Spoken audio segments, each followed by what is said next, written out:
Hey guys, long time no see. Since I last posted on this channel, a lot has happened in my life. I've gone to Florida twice, Nashville, New York City, and I ran the Toronto Marathon. So these past few months have been a huge adventure. If you want to know more about those things or see some videos, vlogs, etc., go to Wyatt's channel and I'll leave the link in the description below. I also have some good news. My next big project video is going to be coming out in the next week or two. I'll even give you a little hint about it. I made a custom outfit for a musician friend of mine. In the meantime though, the Met Gala was 2 days ago, fashion's biggest night out as they say, and I really wanted to take a sec to make a video about my favorite looks. So here they are in no particular order. Blake Lively in Versace. The dress transformed. Hello, like the engineering that would have gone into creating this gown. When you first look at it, all you can see is that dusty rose sort of blush color everywhere on the skirt, on that big piece that folds up into like sort of a bow. The fact that no baby blue is peeking out, you literally cannot tell that there's something else under there is amazing. It looks absolutely beautiful just as it was. And then the way that it sort of is just let out, billows down, cascades around her like she's freaking Cinderella and exposes this baby blue skirt that also goes with the underneath sort of mosaic style dress. Like, I don't know. It's perfect. It is show-stopping. It's definitely one of the best looks I saw on this red carpet. I also think that like the satin of it all, the satin on the skirt, the satin on the super high gloves, plus that mosaic style on the gown that we were talking about really goes with this year's theme of gilded glamour. Jessica Chastain in Gucci. This outfit just brings that sort of sophisticated 1920s look to the table. I think the turban is perfect and something that you don't see that often anymore. The huge statement earrings are perfect, and the snake that sort of pokes out of this opening between her bust wraps around her back, up and over her shoulder. Like, how amazing is that? All the gathering that comes up from both the skirt and the bodice into the waist area. It looks really, really quality and thoughtfully placed, which of course it is because it's literally a Gucci gown. Johnny Soo and Peter Du. Now I'm going to be completely honest with you here. I don't really know who this guy is at all. So if I mispronounced his name, that's totally my bad. But regardless of that, I think he looked amazing. I absolutely love the all black silk suit, definitely on theme. And also the fit of it was amazing. I loved that it was loose and almost baggy without being frumpy. When you look at it in the photos, the way that the light hits it, because the whole entire thing is super shiny satin, it just looks so beautiful and so rich. I also really like the pinstripe that runs from like across the shoulder, down the sleeve, and down the side seam of the pants. Just that one single white pinstripe. It's kind of like the only distinguishing detail from the rest of the outfit, and it really draws your eye there and sort of makes him seem nice and long. I also thought that the way he was styled for this was nice, that his hair looks sort of wet and is like swooped to one side, just one little necklace and then a very open neckline. Sarah Jessica Parker and Christopher John Rogers.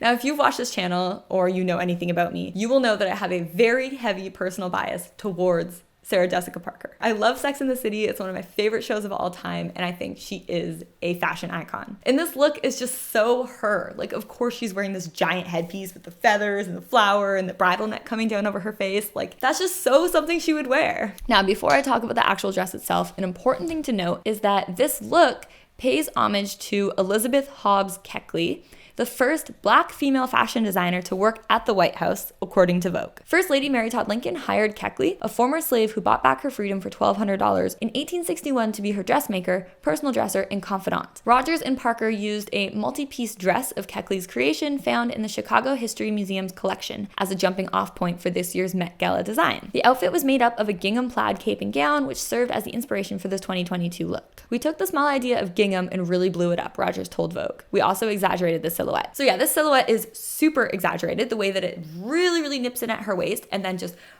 explodes outwards over the hips. I think it's really unique that the bodice almost looks as though it's like a button-up shirt or something, but then it comes down and splits off into these little pieces around the waist with sort of like slits to allow it to open up over the skirt. I think that's just like a really unique sort of construction detail. Also, you can absolutely see how they use gingham as their jumping off point. Gingham is just really, really tiny plaid. This dress is massive plaid on the scale of a human body. The way that this would have been made is by taking the different colors of fabric that you see there and cutting them into sections and then attaching them together to create that sort of plaid effect. So that's something that requires like a nano laser amount of precision to execute, to make sure that everything lines up exactly as it should, nice and straight. Everything fits together like a beautiful little puzzle. I also really love the bows on the sleeve. I think that is so, again, classic SJP. And I admire the fact that the plaid gets scaled down when it gets to the arms, because arms are smaller than a skirt would be. Taylor Hill in Miss Sohi as supported by Dolce & Gabbana. I think this gown is a little bit like business in the back, party in the front. Sort of like a reverse mullet kind of vibe, because there is a lot of party in the front. Those thigh-high boots in a matching color with the sort of gold laces. Then we have the bared chest and shoulders, keeping it sexy. But then in the back, we have this really long, elegant train with like floral, I think, embroidery or something like that on it. I think that this is gilded glamour in the modern age for sure. Hailey Bieber in Saint Laurent.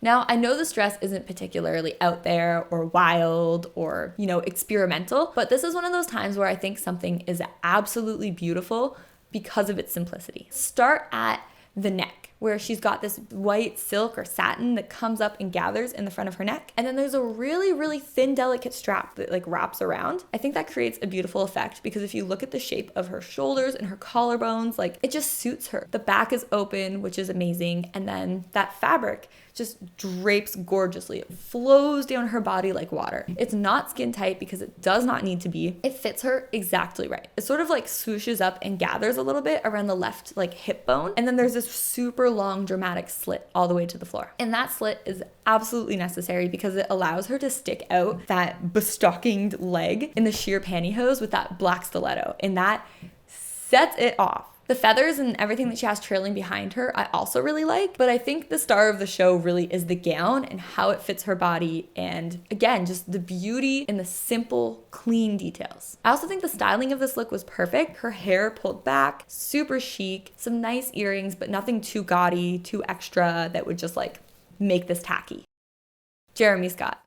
He's one of my favorite designers, and I absolutely love what he's done in Moschino. Also, this silver, whatever, sequin thing that I'm wearing right now is a design by Jeremy Scott. It's one of his really old lines, and I just happened to find it at a thrift store and immediately freaked out and bought it. I really recommend watching the movie Jeremy Scott, The People's Designer. It's a documentary about him and how he came up and how he got to be where he is heading Moschino, and it's super, super inspiring. Whether you're into fashion or not, it's really an enjoyable film. Back to the Met Gala look. I think this is a little bit extra, but in a good way, and I love it. All that gold filigree just going everywhere, all over the body, up the pant, up the sleeves, on the collar. It's around, and it looks really cool. There's not really that much more I can say about it, I guess, because, it's beautifully tailored, looks amazing on him, and is gilded glamour. Like, heck yeah.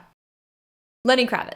I think this is exactly how a rock star does gilded glamour. The leather pants are sort of his signature. They look absolutely amazing on him, and I love the lace up top with the corset below. I think this look is really androgynous and powerful at the same time. I love the all black. All black always sort of exudes a certain amount of power, but then it's got the femininity of the lace in the corset, but also just like the harshness and toughness of the pants and the boots. He's also got the chains on his chest, this sort of like gold jewelry going on there, and I think that adds a very needed bit of sparkle somewhere in this look and sort of like a focal point on the body.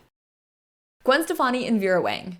Gwen Stefani, again, personal bias, I'll admit it. She has always been a personal fashion icon of mine. I was a huge, huge fan of her and everything she wore in No Doubt. And it really inspired me a lot when I was a teenager. I think this look is super modern and fresh in this bright neon color. Totally suits her. And then this huge, massive skirt with a ton of surface decoration all the way around. This sort of unique pleating that happens, like the way that it's almost like scooped and then fastened so that it creates these like pleats all the way around, and then the flowers are on top of that in the same fabric. I think that looks really beautiful. Plus the sleeves with like a slit for her hand. So it's not even like it's a dramatic glove, it's more of like an arm band. This one I wouldn't necessarily say suits the theme of gilded glamour. I think that the color is way too modern and just a lot about it is way too modern, and it's not like, when I think gilded glamour, I think a lot of like beading or surface embellishments, satin, sequins. sequins, like all that kind of stuff, whereas this is almost more of like a matte material. But nonetheless, she looked amazing. So those are all the looks that specifically stood out to me that I really, really liked from the Met Gala. But I also wanted to leave a huge sort of honorable mention to men in kilts, because I noticed this year as I was going through all of the photos that there were so many guys wearing black kilts. We had Travis Barker, Russell Westbrook, Phineas, Oscar Isaac, and Edvin Thompson. That's already just so many people wearing this one specific thing, and I think it is super cool. If I think about gilded glamour for men, I don't immediately go to like a black kilt, but nonetheless, I really love it. Like I've even mentioned on this channel how cool I think it is when men wear kilts or half kilts or